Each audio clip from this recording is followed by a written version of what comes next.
I knew my dad hated me, but I never really grasped the depths of his hatred until just recently. Sperm donor, jerk, bastard. That's what I called him because as far as I was concerned, he was no longer my father. He was just the man who impregnated my mother. So who am I? My name is John Sinclair, and my nemesis is none other than Milton Sinclair, a powerful and intimidating hulk of a man no one dared question. My mother called him her husband, and to most outside our family he was supposedly my father. All my life he put me down and belittled me to anyone within earshot, often with a smirk on his face. Not a day went by without a dig or an insult. He reveled in telling anyone and everyone that I was nothing, a weakling destined to be a no-good loser. It wasn't just his words, it was his actions. He took great delight in breaking any toy I received as a birthday or Christmas gift, often doing it right in front of me with a sick, twisted grin on his face. The worst thing was what he did to a puppy my uncle had given me when I was just 6 years old. After bashing the poor creature's head in, he took an axe and decapitated the little dog, right in front of me. I still have nightmares about that. Making matters worse, my mother did nothing to stop him. She was too scared to stand up to the bastard and let him beat and abuse me whenever it suited him. To her credit, though, she shielded me as much as she could and spent many nights cradling and rocking me as I cried myself to sleep. I envied all the other boys. Why couldn't I have a father who loved me, played ball with me, or took me out fishing and hunting? Once, when I was old enough to understand, she tearfully told me that he demanded she abort me. She refused and paid dearly for her disobedience. Despite his ongoing abuse, she carried me to term and gave birth. He responded by bringing women home to their marital bed and banished my mother and me to a guest suite as he spent his days and nights in the arms of other women. He got away with all this because he was very rich and well thought out by the community. He gave great sums of money to causes like Planned Parenthood and propped up crooked rich politicians who often turned a blind eye to his antics and eccentricities. I'm not sure exactly when it happened, but I decided that one day I would make the bastard pay. I'll never forget the day I first outed him as an abuser. My teacher asked each of the children in our class to stand and tell everyone else what their fathers do for a living. One child said his father was an engineer, and another said her father was a policeman. I honestly didn't know what my father did for a living, so when it came to my turn, I simply told the class, much to my teacher's horror, that my father beats me. That night, we received a visit from Child Protective Services. The bastard put on a good front and waited until everyone had left before he addressed me with his fists. By the time he was done, I had 2 black eyes, a bloody nose, and a concussion. Believe it or not, the authorities believed him when he said I slipped in the shower. My mother nursed me back to health and enrolled me in a martial arts class. The male instructor I had listened to and patiently taught me how to defend myself. More importantly, he gave me a sense of self-worth and made me realize that the bastard did what he did because of his own inadequacies, not mine. Oddly enough, he quit beating me the day I broke a cinder block at one of our demonstrations. But the verbal and emotional abuse continued. I left home as soon as I could and joined the Marine Corps. I was determined to show the jerk I was no weakling. His response, laughter and derision. "You'll come crawling back to me, you just wait," he declared. I not only graduated from recruit training, but I also graduated at the top of my platoon. I went on to become a Force Reconnaissance Marine and worked myself as hard as I could. I was determined that no one would ever beat me again. After 2 grueling tours in the Middle East, I came home and met and married Judy. I thought my life had truly changed for the better. I deliberately kept my parents in the dark about my marriage. I had sent my mother Christmas cards after I left, but nothing else, and I said nothing about my personal life. Judy and her parents understood after I explained my childhood to them. "But he's your father," Judy said. "No, he's not. He's the guy who got my mother pregnant, but that's it. I don't want that bastard within 100 miles of me, and I sure as hell don't want him to know we're married." I ended up getting sent back overseas for another 1-year combat tour. Judy tearfully promised to wait for me, and we decided to start our family when I got back. But things went off the rails, thanks to the jerk. When I got back, Judy's parents met me and drove me to their home. "John," Judy's father said, "I hate to tell you this, but your father tracked you down not long after you left. He came by the house with a couple of his goons and said he was going to take Judy to live with him while you were overseas." "That bastard. What else did he say?" I asked. "He specifically told us that he was going to make a humiliation of you and that Judy would be happy to do it," Judy's mother said. I couldn't believe it, but she later told me that's exactly what she wanted to do because your father said you needed him to do it. And he said he would do to both of you what he did to your dog if anyone tried to stop him. You may not have known it, but he just communicated a threat to murder your daughter, I said, telling them what he did to my puppy.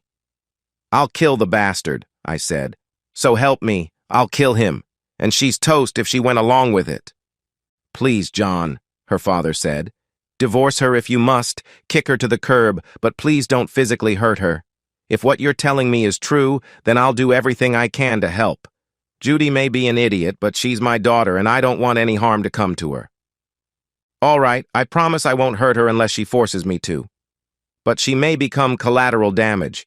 If she's taken up with him, there's no telling what he'll get her to do," I said.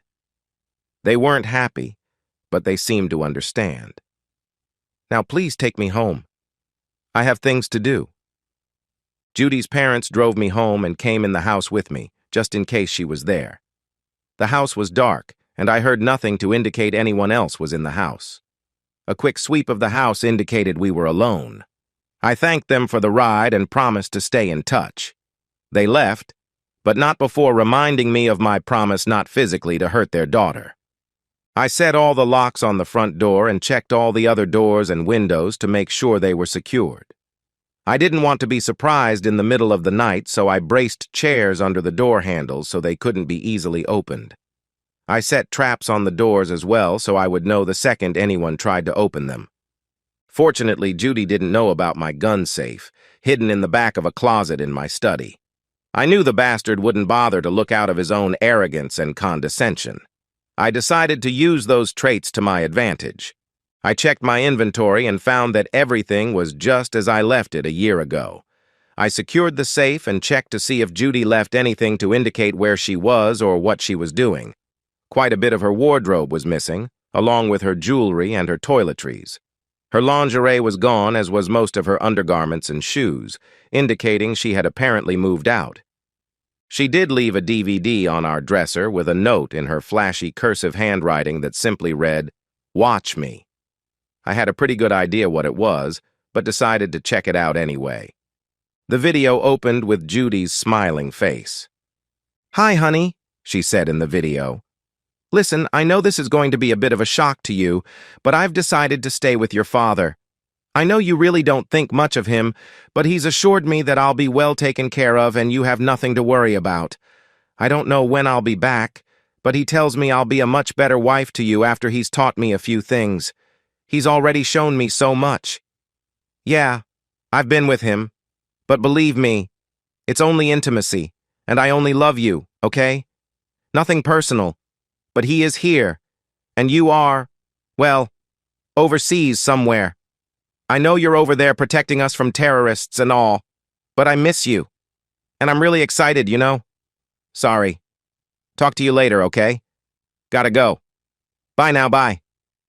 The next face to appear was his, the jerk. His leering mug took up most of the screen, and I couldn't see what Judy was doing. "Thought you could hide from the old man, didn't you, boy? Thought you could just marry some girl and I'd never find you? Thought you were free of me, I'll bet. Wrong. I've taken your wife, and yeah, I've been having her brains out for the last few months. So have quite a few of my guys. God, what a screamer. Anyway," he continued, "she's going on a little trip with me to visit some of my special overseas customers. Don't worry, she'll be safe as long as she's a good girl. Now, I know you're supposedly some kind of a bad Marine and all, but I promise you, if you decide to play hero, I'll do to her what I did to that stupid little dog you had as a boy. Remember that? I really enjoyed seeing the pain and horror on your face as I cut its stupid head off. And don't think I won't do it to your wife. Hell, I may just do it anyway right after I have been with her in front of you. Check her out, he said, turning so I could see Judy, who was on our bed with two very large and well-endowed black men, no doubt part of the bastard's security detail. The jerk turned back to the camera. Oh, this is nothing. I've got more videos of her. You should be getting those videos in the mail any day now. I'd say she's pretty much ruined for you, he said, laughing. Oh, and just in case you decide to remarry after you divorce this cheating woman, well, let's just say I'll be back. The whole thing sickened me, but I had to remain calm and collected. Crying or screaming wouldn't bring her back, and it wouldn't take away the pain I was feeling at her betrayal. I had loved the cheating woman exclusively for 5 years, and we were on the verge of starting our family. So much for that. It was clear to me that my wife was now his cheating woman, so divorce was a foregone conclusion. And I would make the jerk pay. But first, I needed 2 things, and I needed them right now. First, I needed intel. Where was he going? How and when? He could have left a month ago or just this morning for all I knew. Second, I needed backup, and I knew exactly who to call. I went back to my study and found the 2 unused burner phones in my safe. They were more than a year old but would do the job. I activated the first and called my mother's personal cell. I had the number from a card she sent me while I was overseas. Obviously, the jerk didn't know she had it or he would have taken it from her. Surprisingly, she answered on the first ring. Hello, she answered quietly. Mom, it's John, I said. She immediately began crying. John, is it really you? I've missed you so much. Yes, Mom. Look, this isn't just a social call. The bastard has taken my wife and I need to find them. What do you know? I'm sorry, John. He's taking Judy overseas someplace, I don't know where. So they haven't left yet? I asked. I think they're leaving tomorrow. He's loading up his cargo ship tonight and they're set to leave tomorrow afternoon, I think, she said. Tell me everything, Mom. I need to know. Who is he doing business with? Where is he going? What's the name of the ship? Well, I don't know exactly who it is, but I know he's been meeting with some men from the Middle East. They all had Arab-sounding names like Abdullah or something, and I overheard them saying something about a sheikh. I don't know what that's all about, she answered.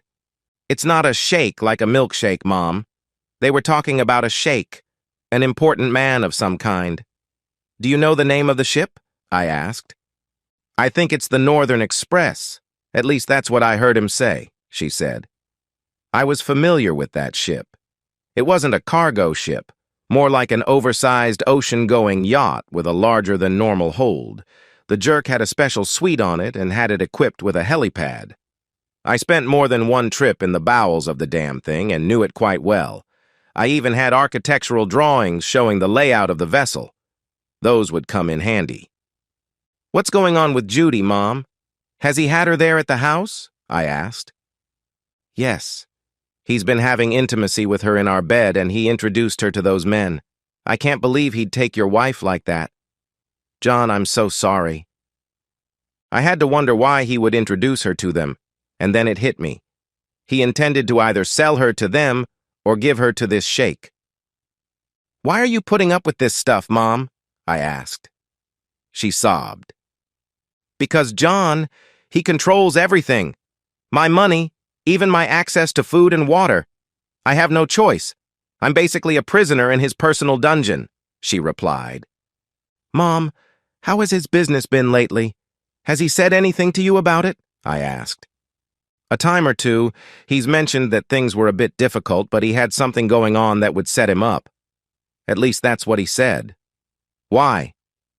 Mom, I hate to say this, but I'm beginning to think he's engaged in something highly illegal. Don't say anything to him, and for God's sake, don't tell him I spoke with you. Got it? Sure, honey. I won't say anything. What are you going to do? She asked. I've got no choice but to divorce Judy. I've got other plans for him. Are you going to kill him, John? She asked. He's given me no other option, Mom. I'm sorry. I know you're married to him, but this has to end. Just do me 2 favors, John, she asked. Sure, Mom. What? Make sure the jerk suffers before he dies and then come back home to me. I want to see a video of him suffering. Promise me, she said with an edge in her voice I had never heard before. You got it, Mom. I'll be in touch, okay? If you learn anything, you call or text me on this number. Got it? I will, John. Be careful. I love you, son. I love you too, Mom, I said, my voice shaking. I hadn't said those words to her for years.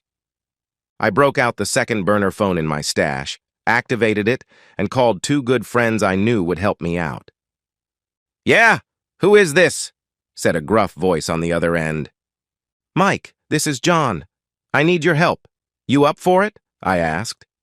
Mike Williams was a former Marine who now did freelance work for the highest bidder. He and I spent a lot of time eating the same dirt in Afghanistan and other places, and I couldn't think of a better man for this operation. John, you sly bastard. Do you need my help? Must be something serious. You know I owe you one, so of course. What's up? He asked. I briefed him on the situation as quickly as I could. He listened and said nothing until I was finished. You know who we need for this? Mike asked. George McGregor? You know him? Name doesn't ring a bell, I said. I'm not surprised. I've worked with him several times after I got out. He's a good man and can also handle a chopper. Sounds like you may need a pilot to get off that boat. Plus, he has contacts in places you and I can't talk about. I don't think he's doing anything at the moment, so I'll call him and have him reach out to you. By the way, he doesn't work for free. You okay with that? I hope he doesn't value his service too much, but yeah, I'm okay with that. Have him call me, but remember, time is of the essence here. That ship sails out tomorrow afternoon at the latest, I said. Got it. I'll text you as soon as I talk to him. I got a text from Mike about 30 minutes later telling me to expect a call. Seconds later, my phone rang. John Sinclair? Asked a man with a slight accent. Australian? British? I wasn't certain, but I figured it had to be George. Speaking. Is this George McGregor? One and the same, mate. A mutual friend tells me you need a bit of help. Yes, I do, I said. Well, let's meet and see what we can do for each other. Don't tell me anything over the phone, I'll wait. Very well. Meet me at my house. I'll explain everything. All right. Text me your address and I'll be there in about a half hour. Make sure you have a cold one ready for me, okay? I like this guy already. You got it. I'll see you in a half hour. We hung up and I texted him my address. I also sent Mike a text. My place, 30 minutes. A half hour later, a Ford F-150 pickup pulled into my driveway and a large man I assumed was George ambled to my front door. I opened it before he had a chance to knock and handed him a cold Foster's. He smiled, took my beer, and shook my hand. Mike pulled in a minute later. I waved him inside, shook his hand, and handed him a cold beer which he readily accepted. John Sinclair, I presume? George asked with a grin. I've always wanted to say that. And you must be George McGregor. I briefed them on the entire situation, including my relationship with the jerk. I even showed them the video. So what do you plan to do? George asked. Simply put, the jerk dies. The more painful, the better. I'm divorcing the cheating woman. I promised her father I wouldn't deliberately hurt her, but she could become collateral damage. I'd rather avoid that if possible. Milton Sinclair's your old man, right? George asked. Yeah. Let me make a couple of calls. I'll be right back, he answered. Mike and I caught each other up while we waited for George to come back. A few minutes later, George returned to the living room and sat down. I thought I recognized the name, so I made a couple of inquiries. You understand I can't reveal my sources, right? Copy that, I said. Mike nodded in agreement. It seems that old man Sinclair, your sperm donor, has caught the interest of several alphabet agencies concerned about his so-called business dealings with certain Middle Eastern entities, specifically with one Sheikh Abdullah, Abdullah, by the way, is known to have dealings with a number of terrorist organizations and is believed to be in the business of providing arms to groups. He's also thought to be involved in human trafficking, specializing in beautiful white Western women. Like your wife, George said. Why hasn't anything been done to stop him? I asked. Good question. It seems the jerk has made a number of very strategic and substantial contributions to very high-ranking political figures. People you'd recognize in a heartbeat if you heard their names. So he's protected at the highest levels, Mike said. Very much so. And if he were to be exposed and/or brought down, a lot of other important men would be very embarrassed, to say the least. That means in addition to being a child-abusing, wife-stealing jerk, he's also a traitor, I said. It also means it's not enough to simply kill him. He needs to be destroyed, completely and publicly. I tend to agree, George said.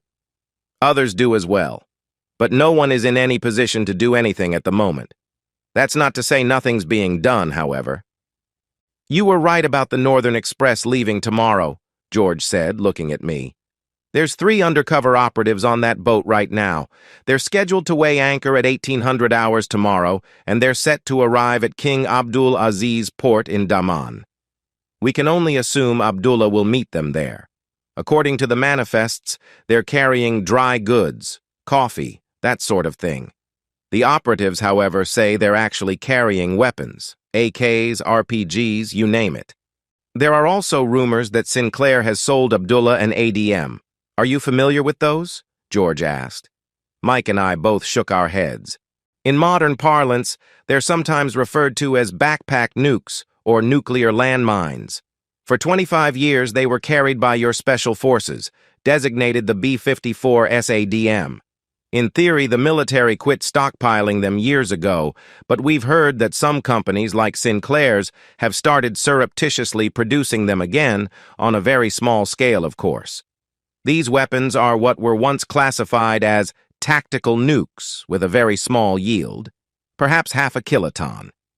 By comparison, the bomb dropped on Hiroshima was about 15 kilotons. Don't let the low yield fool you, though. A .5 kiloton bomb detonated on the surface would produce a fireball roughly 197 feet in radius. Everything within that 197 feet would be instantly vaporized.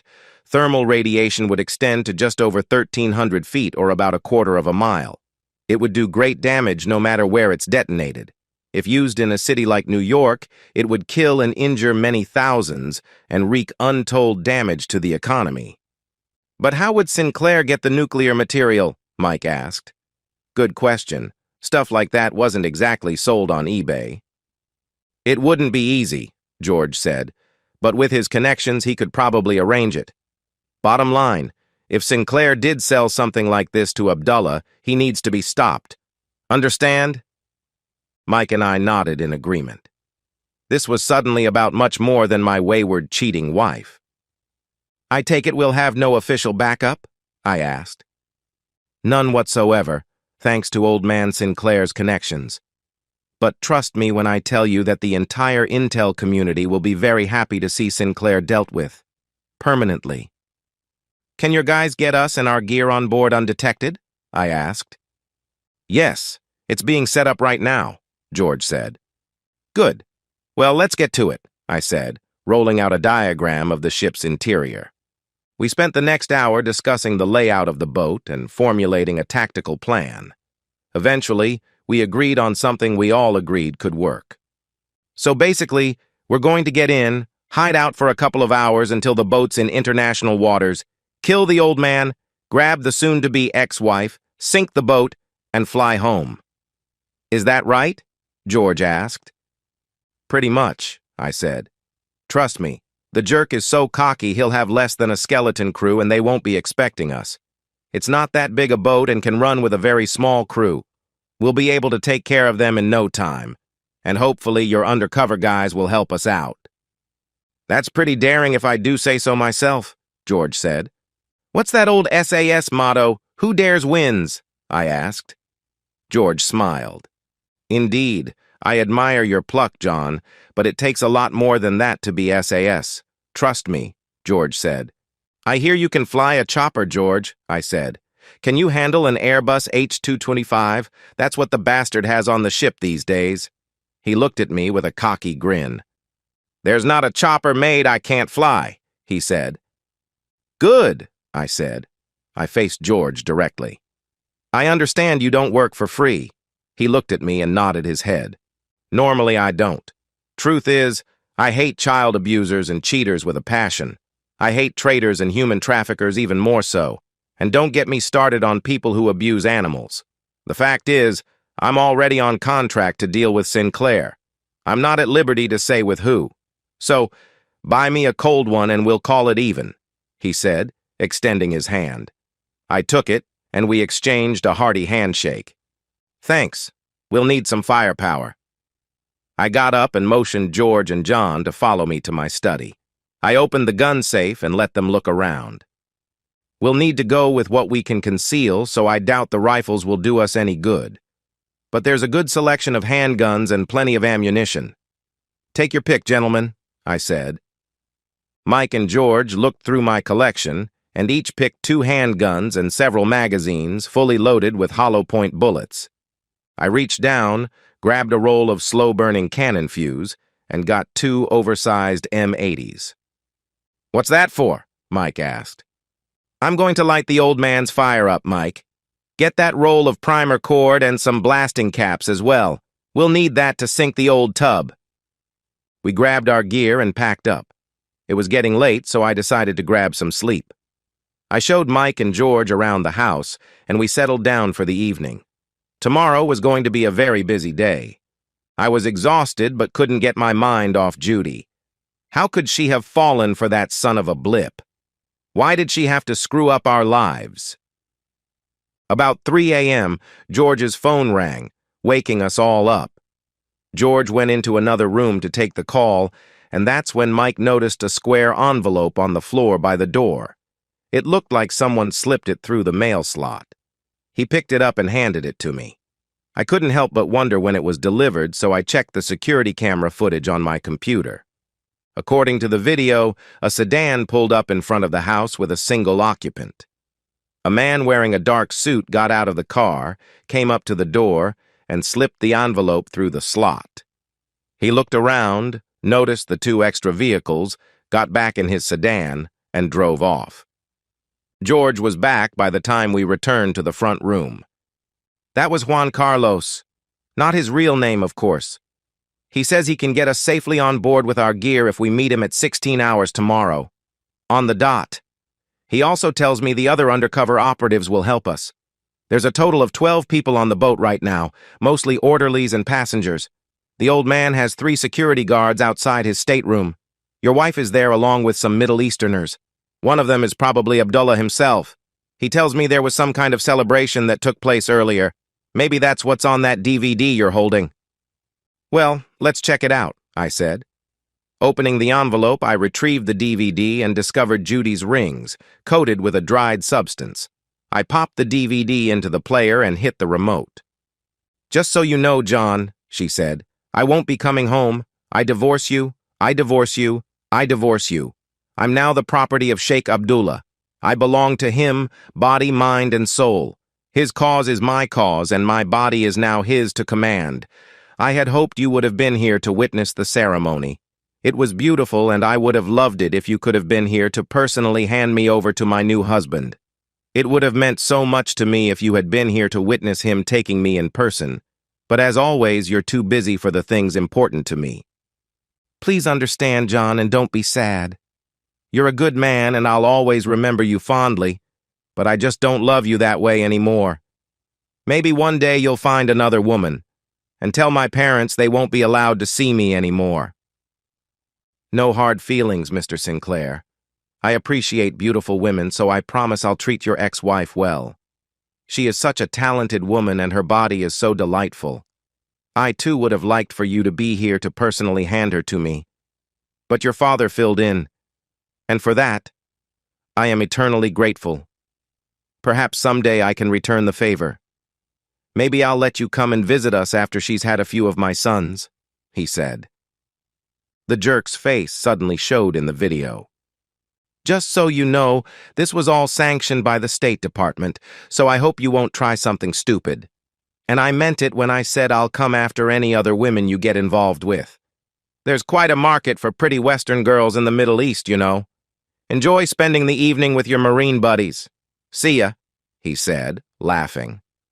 The video went dark. We sat there in the room, saying nothing for several minutes. The video pretty much said it all, as did the rings now in the ashtray. My wife was completely gone, and there was no hope of getting her back. The rescue part of our plan was over. It was all about retribution now. "I'm sorry," George finally said, placing a hand on my shoulder. "That's so messed up," Mike said. "I'm sorry, bro, you don't deserve that." "Thanks, guys. I guess you all know what this means," I said. They both nodded their heads in agreement. "No quarter, no mercy, they all die. Am I right?" George asked. I nodded my head. "Yeah, she's chosen sides and she chose poorly," I replied. "What about the State Department? Can they actually allow something like that?" Mike said. "I've heard of some pretty strange things coming out of Foggy Bottom over the years, so nothing would surprise me," George said. I grabbed my phone and sent them the last video by email. It was very late, but I had to inform Judy's parents. I owed it to them. "Yeah? Hello?" said a groggy man after several rings. "Fred, this is John. Sorry to call you so late, but I need to talk to both of you right now. It's about Judy," I said. "What's going on with Judy? Is she home? Has she come to her senses?" "No, it's worse than I thought. I can't get into all the details, not over the phone. I need you to check your email. I sent you a video and I want both of you to watch it. It's pretty disturbing, but you deserve to know what's going on." "Okay, let me fire up my computer," he said. A couple minutes later, I heard audio from his computer, and both of them gasped in horror at what they were witnessing. Then I heard Judy's mother break down sobbing. Fred came back on the phone. "John, I'm horrified. I'm so sorry, son. I didn't know this was going on. Who is this Abdullah guy anyway?" he asked. "He's a very bad man, Fred. He supports and supplies groups that are heavily involved in human trafficking, specifically slavery," I said. "Is there any hope for Judy?" Fred asked. "No, Fred, there's not. Judy has deliberately sided with a sworn enemy of the United States. That makes her an enemy combatant. A traitor, Fred. Think about that. Even if we were to bring her home alive, there's no telling what she'd do behind your back. She could easily kill you while you're asleep, thinking she's doing God's will or something. I'm telling you this, Fred, because I respect you, and I think of you as the father I never had. You deserve to know that your daughter will probably not come back alive. And if she does, she'll spend the rest of her life in prison, and if tried as a traitor, could be executed," I said. "She's our only child," Fred said, sobbing. "Please, John, I'm begging you, try to bring her home alive." "I'll try, Fred, but no guarantees. She may give me no choice." "Okay, son, I understand. Please forgive us, John," he said. "None of this is your fault, Fred. I'll be in touch. Sorry to spring this on you, but I thought you deserved to know. Bye," I said, hanging up the phone. I had had enough drama for one 24-hour period, so I decided to get some sleep before our departure. Mike and George agreed, but we decided that one of us would stay on watch until we were all up and about. A few hours later, we were up, drinking coffee and going over our final plans. Today was the day that Milton Sinclair's reign of terror would end. We gathered our gear and headed to the dock to meet Juan Carlos. We met Juan, and he got us on board as promised. I handed him a roll of primer cord and a handful of blasting caps. "You know how to use this?" I asked. He smiled. "You're kidding, right? Of course I do, and I know exactly where to deploy it. By the way, Old Man Sinclair has a functioning suitcase nuke on board. Were you aware of that?" "We suspected it," I said. "I know exactly where it is. Once the stateroom is secured, I'll bring it up to you. Don't worry about the crew outside the bridge. My guys and I will take care of them. By the way, do any of you fly?" "Yeah, and yes, we'll give you a ride home. We move 1 hour after leaving port, so be ready." He nodded. "Got it, Mr. Sinclair. Please call me John. Mr. Sinclair is the jerk upstairs, I said. Juan smiled. Got it, boss, he replied. We hid in our designated areas and waited for the boat to get underway. Soon we could feel the yacht making its way out of the port and kept an eye on the time. I knew the jerk would want to get the boat going as fast as possible, and I could feel the acceleration. Soon, the hour was up, and I eased the door to the locker I was in and looked around. No one was in sight, so I began making my way topside and was soon joined by Mike and George. We passed the bodies of a couple crew members and knew Juan was already doing his job. We only hoped the crewmen we saw weren't the other undercover operatives. Mike headed to the bridge as George and I headed for the stateroom. There were 2 guards stationed outside the hatch to the onboard apartment. George took one down with a quick snap of the neck, and I followed suit with the other. Neither made a sound as their lifeless bodies sunk to the deck. We felt the boat slow down and realized Mike had neutralized the bridge crew and shut down the engines. That was our cue. We burst into the stateroom, taking out 2 more guards. Abdullah jumped behind 2 of his men who pulled their firearms. Unfortunately for them, they were too slow and ended up in lifeless heaps on the floor, followed by Abdullah, who begged for his life before getting 2 bullets in the brain. George covered the jerk as I cleared the rest of the stateroom. Judy was screaming throughout the entire episode and grabbed a gun when she realized her new lover was dead. Shaking, she aimed it at me. "Drop it, John, or so help me, I'll kill you," she said shakily. Of course, she didn't know I was wearing a GoPro camera and caught her entire threat on video. I looked at her gun and realized the safety was still on. Judy, of course, had never touched a handgun in her life. "If you're going to shoot me, Judy, you'd better take the safety off," I said sarcastically. She glanced at the gun.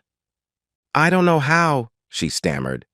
"Well then, I guess you shouldn't be holding it," I said, taking a shot at her arm. The bullet creased her left arm and buried itself in the wall, just as I had hoped. Judy responded by yelping in shock and dropping the gun. "You shot me! I can't believe you shot me! You could have killed me!" George laughed. "Trust me, Missy, if he wanted you dead, you'd be dead, and there's not a damn thing you or anyone else could do about it," he said. Judy's eyes grew wide in shock.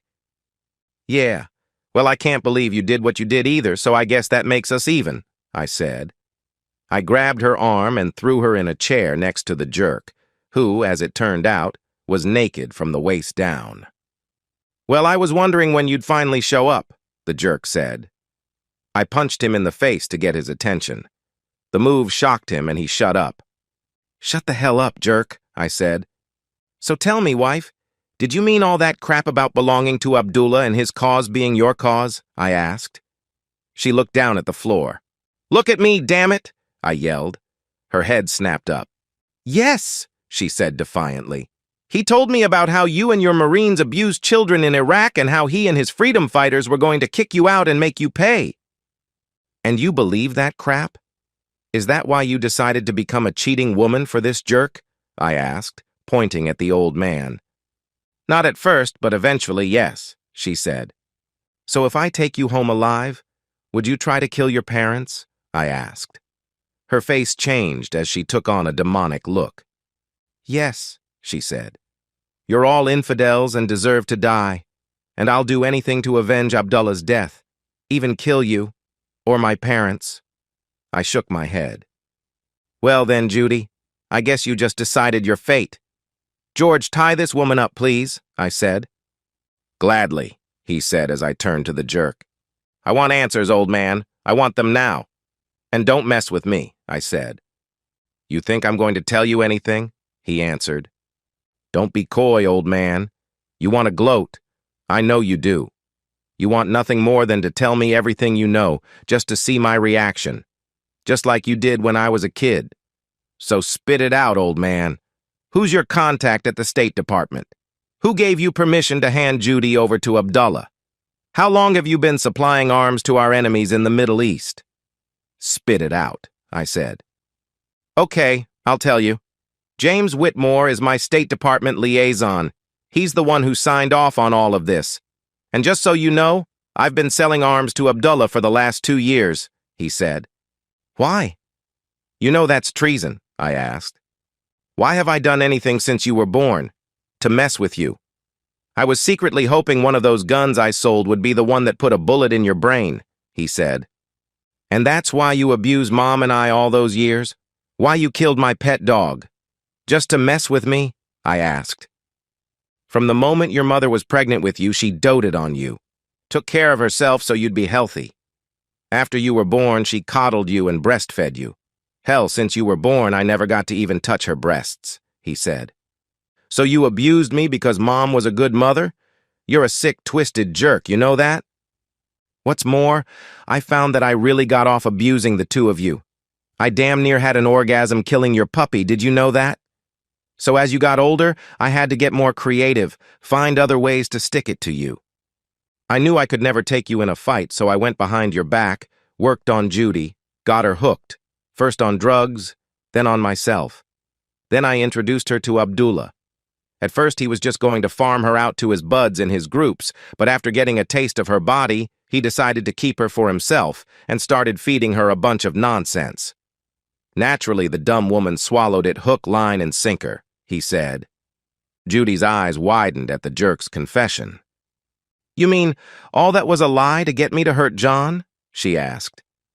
Of course, you stupid cow. You really didn't think I actually wanted you, did you? Now, Abdullah, that's a different story. He really did fall for you. Oh my God, what have I done?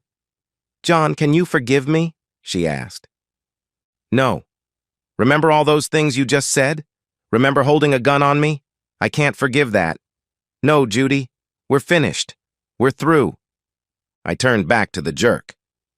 Mom asked me to do her a favor, I said. What's that? He asked. She said to make sure you suffer before you die, and that's exactly what I'm going to do, I said. His eyes grew wide. I had never spoken to him like that before, and the gravity of the situation was slowly beginning to dawn on him. I secured his arms to his chair using duct tape and pulled on a pair of latex gloves. Then I grabbed the roll of slow-burning cannon fuse and began wrapping it around his left leg, just above his knee, leaving about a 1/4 inch between wraps. I had just enough to reach his scrotum, which was perfect for my needs. I grabbed the enhanced M80s and made sure he could see them. I connected the fuse to the 2 explosive devices, then placed one on each side of his scrotum, one behind his balls, and the other between his balls and his penis. He and Judy both looked at me in horror. What are you doing, John? Please, son, we can get through this. Oh, so it's son now, is it? Where was all this fatherly love when you decapitated my dog? Or when you had your bimbos in your marriage bed? Or when you beat my mother and I, putting me in the hospital with a concussion? Or when you stole my wife? Or when you arranged to hand her over to a sworn enemy of the United States? John, please, where did you get the idea to do something like this? He asked. Remember that book you had me read when I was a kid? I don't remember what it was called, but it was about a Waffen SS officer who joined the Foreign Legion and ended up in French Indochina. 2 of the main characters in that book did something very much like this to their prisoners to get them to talk. That scene stuck in my mind all these years for some reason. Anyway, I've adapted it somewhat, but I'm sure the end result will be just as painful for you. You see, it works like this. I set this fuse on fire and it slowly burns around your leg, working its way to the 2 M80s by your scrotum. They explode, effectively blowing your testes off. What do you think? Do you like it so far? Eventually, you'll die after going into shock. I'm not sure how long you'll last, but I suspect you'll be in agony the whole time. Needless to say, the days of you messing other people's wives are over. John, is this absolutely necessary? George asked. Yes, George. I'm afraid it is. Otherwise, he'll never stop. It all ends now, I said. My God, John, what are you? The jerk asked, scared. I looked at him hard. I'm the monster you created, dear old dad. What do you think of that? I asked rhetorically. Please don't do this, the jerk begged. I remember asking you the same thing right before you cut off my puppy's head. That didn't stop you, though, did it? Karma is real, old man, and it's now time for you to pay the piper. Juan and Mike came into the stateroom and took in the carnage around them. Juan was holding what looked like a reinforced suitcase. "What's that, Juan?" George asked. Juan came over to us and opened the case. The interior markings indicated it was the ADM device George told us about, except there was a numerical display counting down to 0. At the moment, it displayed 1450 and was counting down. I looked at the jerk who was now giving me an evil grin. "That's right. It's an atomic demolition munition, fully armed, and it was booby-trapped to start counting down the second it was opened without the magic key. In less than 15 minutes, we're all going to be vaporized, and there's not a goddamn thing you or anyone else can do to stop it. Not even I can stop it. I was hoping it would be used on one of your Marine bases overseas, but I guess that's not going to happen now, is it? Guess the old man got you?" "Put that under Jerk's chair," I told Juan, lighting the fuse on the old man's leg. I looked at Judy as the jerk screamed in pain from the fuse burning his skin. "In about 2 minutes, those M80s will go off. In less than 15, that nuclear device goes off. Don't worry, dear wife, you won't feel a thing. The fireball from the nuke will vaporize this entire boat instantly." I motioned for George and Juan to step away from the chairs and instructed Juan to get the other operatives to the helicopter. I looked at George and Mike. "Get to the chopper and get it fired up. As soon as those M80s go off, I'm out of here. We need to be as far away as possible before that goes off," I said, pointing to the nuclear device counting down under Judy and the jerk. They nodded their heads and left. I stood by the door and watched as the fuse continued to burn a spiral brand into the jerk's leg. Judy was trying to get her chair away from the jerk and the nuclear device under him, in vain. Eventually, the fuse burned to the M80s as the jerk's eyes grew wide in anticipation. The devices detonated, blowing his genitalia into kingdom come, causing the jerk to scream in agony. Judy looked at me, her eyes wide in horror. "John, please, I'm sorry. Please help me. Don't kill me," she begged through her tears. I smiled and gave her a half-hearted goodbye salute. "Enjoy hell, cheating woman," I said, walking out. Judy screamed as I walked away. The helicopter was warmed up and ready by the time I got there. I looked back briefly, opened the door, and climbed on board. Securing myself in the seat, I looked to ensure everyone was ready, then gave George the signal to take off. He revved up the engine and we took off, putting the Northern Express as far behind us as we could. "How far do we have to go to escape EMP?" I asked George. "Not sure. I'm hoping that's a very low-yield device. If it is, we may not have to deal with much, if any, significant EMP," he said. George addressed everyone in the chopper. "When that device goes off, you'll see a brilliant flash of light. Do not, I repeat, do not look at the flash. Keep your eyes closed until the flash diminishes. Got it?" We all answered in the affirmative. "And brace yourselves for the shock wave. Hopefully, we'll be far enough away that it won't cause any damage." I looked at my watch and saw we had less than a minute left. I took a quick glance back and could just barely make out the boat. I turned away and closed my eyes just as the nuclear device detonated. A few seconds later, the chopper was buffeted by what was probably the shock wave. There wasn't any damage, but I could tell George struggled to keep the bird flying when the wave hit. After he got the helicopter back under control, I looked back. Other than a plume of smoke and a light mushroom cloud, there was no evidence of the boat's existence. "Do you think we should go look for wreckage or bodies?" I asked George. He shook his head. "Not necessary. That boat was what, 85 or 90 feet long? You could have fit 3 of those boats end to end in that fireball, and they'd all have been vaporized. There's nothing left," he said. "Think I did the right thing with Judy?" I asked. "She gave you no choice. You heard her. You saw her hold a gun on you. Even if you saved her, you'd never be able to trust her. Get over her, mate. She didn't deserve you anyway," he said. "So where to?" he asked. "Sinclair Tower. As soon as we can get any cell signal, I have to make a couple of calls." "How are you holding up?" George asked me after a while. I'm okay. You? He nodded his head. Good to go. Mike, how are you holding up? He asked. Mike gave 2 thumbs up. I'm okay. A little shaken, but I'm good. Never had to deal with a nuke before, he said. Everyone else okay? George asked. The 3 federal operatives also gave a thumbs up, but appeared shaken a bit. Eventually, we were close enough to land that I was able to get a cell signal. I called my mother. John, she asked, are you okay? Yeah, Mom, I'm fine. I need you to go to Sinclair Tower right now. I'll be there soon. Don't talk to anyone until I get there, okay? Okay, son. Tell me it's over. Is Judy okay? She asked. It's over. Judy didn't make it. She made a bad choice. Oh, and just so you know, the jerk suffered. I have video, I said. Good. Sorry about Judy, though. I'll see you soon. The next call was to Judy's parents. Fred? John, I said after he answered. Judy didn't make it. I'm sorry. She made a very bad choice. Okay, John. Thanks for letting us know, he said through his tears. Call number 3 went to the chairman of the board of Sinclair Industries, headquartered at Sinclair Tower. After speaking to his receptionist, I was put through to his office. John, are you okay? Asked Bill de Havilland, the chairman of the board and a friend of the late Milton Sinclair.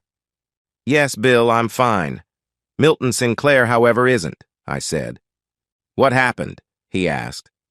He made a bad choice and got burned by the nuclear device he was ready to hand over to Middle Eastern terrorists. I have video of his complete confession, made minutes before the device went off. My mother and I are on our way there now. I suspect the feds are crawling through everyone right now, am I right? Yes, John. There's a lot of very concerned people here, and I'm one of them, he said. Truth time, Bill. Did you know about any of this? I asked. I knew about his hatred of you and his dalliance with your wife. Other than that, I knew nothing else, he said. Good. At least you'll avoid Gitmo. Make sure the feds are there when I arrive. I'll explain everything. I ended the call and pulled out my reinforced field laptop. I grabbed the SIM card from my GoPro setup and began editing the video, sending selected cuts to various recipients. Some of the videos went to as many media outlets as I could think of. Milton Sinclair was well thought of by many in the New York media circles. His confession would go a long way to destroying the public image he spent years establishing. I sent a video of Judy's confession to her parents with a note expressing my condolences. I did love her at one time, and I also loved her parents. I believed that, good or bad, they deserved to know what their daughter had turned into. The final video went to my mother. That video showed the jerk's last minutes before the nuclear detonation. She wanted to see him suffer and would get her wish. We made it to Sinclair Tower, where we were met by federal agents and executives who worked with the jerk. We spent several hours explaining his plot to sell weapons to America's enemies and turn my wife into a slave for a Middle Eastern sheikh. Testimony from the 3 undercover operatives helped tremendously. The feds weren't too happy to learn that someone in the State Department sanctioned the actions regarding Judy, and I was assured the person or persons responsible would be fired and placed on charges. I was relieved to learn that the feds weren't going to take any action against me, but I was warned against taking similar measures in the future. The media glossed over the jerk's death and the small nuclear detonation, calling it a rare meteor strike. They did, however, mention his questionable past and allegations of child abuse and dalliance with terrorists. Whatever. He would never harass or terrorize anyone else ever again. I attended Judy's memorial service out of respect for her parents. I had her rings cleaned and handed them to Fred. Something to remember her by, I said. He thanked me and shook my hand. We hugged, cried, and moved on with our lives, but I still keep in touch with them. Mom never held a memorial service for the jerk. She threw a party instead, calling it her Independence Day, wrapping it all up with a bonfire fueled with all the portraits of the jerk she could find in the house and in Sinclair Tower. She had her marriage bed tossed on the fire for good measure. I decided to remain in the Corps and planned to retire after giving a full 30 years. I kept in touch with Mike and George, and we're all still good friends. I met and eventually married Meg, who also happened to be a Marine. Her specialty was explosive ordnance disposal, but she had also served as a drill instructor at Parris Island. Like me, she intended to serve a full 30 years. She asked me once what happened to Judy. "Did you kick her to the curb or what?" she asked. "Nah, I nuked her back. Seriously." Meg never asked again. My mother was named CEO of Sinclair Industries and given the Jerk's position on the board. There was a huge shakeup in the company as she rooted out those loyal to the bastard. She finally watched the video of the Jerk getting his testes blown off. To her credit, she watched the whole thing without flinching. She smiled upon hearing him call me son. "I knew he would finally warm up to you. He just needed to know that you would stand up for yourself, I guess." "I'd say he warmed up," I told her. "Somewhere around 100 million degrees Celsius." And so, we've reached the end of today's story. Was it what you expected, or did it take a twist you didn't see coming? I'm curious to hear your thoughts. Share them in the comments below, and let's get a conversation going. If this story kept you hooked, make sure to hit that like button. And if you're new here or just haven't subscribed yet, now's the perfect time to join our community. I bring you fresh, captivating stories every day, so click that subscribe button and turn on notifications so you never miss out. Thanks for watching, and I'll see you in the next one.